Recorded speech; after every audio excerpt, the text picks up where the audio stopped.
Well, that night, by the way, also included a very emotional plea to end gun violence. The group Mothers of the Movement took the stage last night. They talked about the horrors of having to bury a child. I am here with Hillary Clinton tonight. Because she is a leader and a mother who will say our children's names. They also called on Congress to pass gun control measures. It was an historic day for the country as Hillary Clinton secured the Democratic nomination for president. Political analyst Wendy Patrick joins us here in the studio, and Laura Fink is in Philadelphia to break it all down for us. Ladies, so good to see you. Thank you for joining us. Thanks, Erica. Good morning, Erica. Laura, let's start first with you there in Philadelphia. Take us to the city where all of this is going on. Well, we are in the eye of the storm here, but it is far from calm.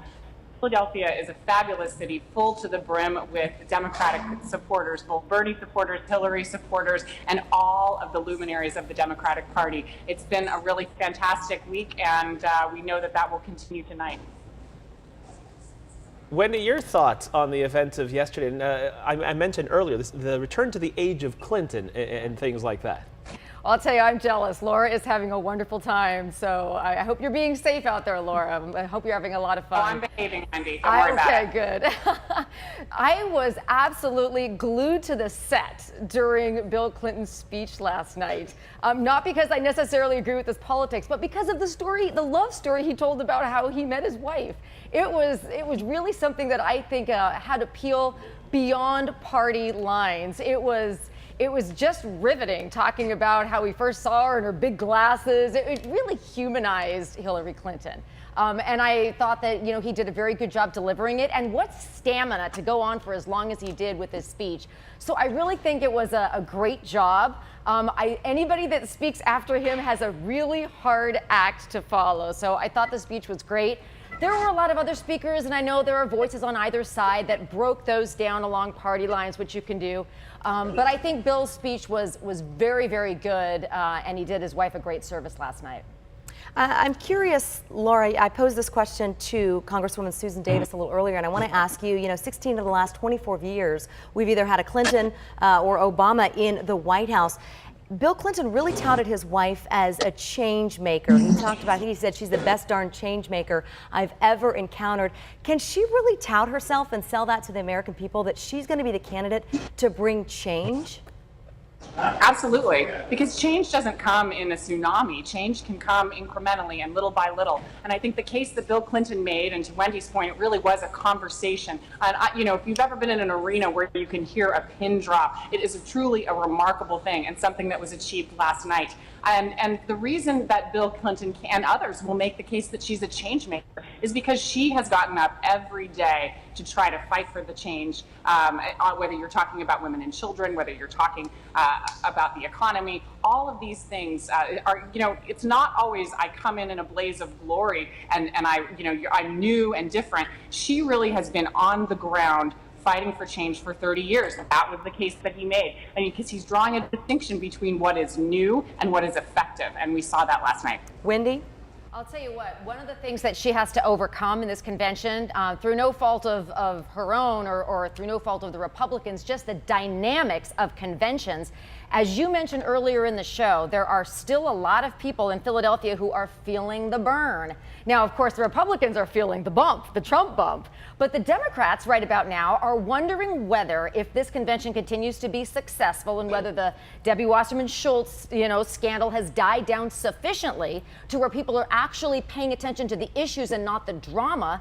Both sides are waiting to see if this actually is going to be the same kind of bump that the Republicans have enjoyed. Regardless of which side you're on, there's going to be that necessary audience reaction that's going to be reflected in the polls. So whether this change maker philosophy is something that's going to carry through to the end of the convention and beyond is something that it's going to be probably revealed on Friday rather than in the throes of it. We may have gone gavel down, curtain up now in both conventions, but let's see what the voters think after all is said and done. Has that email scandal kind of died down a little bit? Because I don't think so, according to the Bernie supporters. Well, you know, it just depends on who you talk to. Frankly, Sure. the mood is certainly one of unity, and I do think that even though there was a bump and a hiccup at the beginning of the convention, it really, the production and the star power that are walking the halls and that are taking the stage really has eclipsed that. I mean, we had Alicia Keys bringing down the House last night.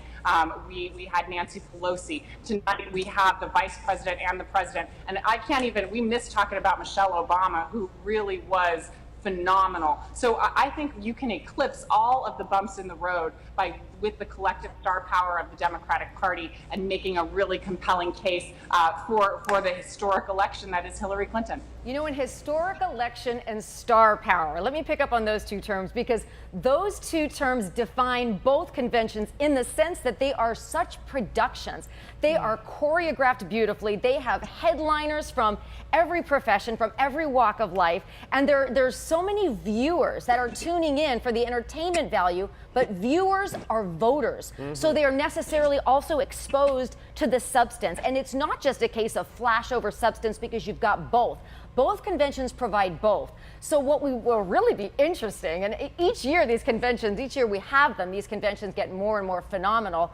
Let's see at the end of the day how much of that substance actually resonates with voters when we start doing those straw polls, probably as early as Friday and next week. Well, I'll tell you what, we were wondering, who could possibly follow Bill Clinton in terms of speaker is concerned, but President Obama will probably handle that in terms of captivating speakers. Those are two of the best right there. And Hillary Clinton taking the stage, of course, on Thursday. Ladies, thank you. As always, we appreciate checking in with you. Enjoy yourself, Laura. Very good camera work, by the way. You held that very steady. I'm impressed. It's not easy to do. It's not easy. We know. Thank you.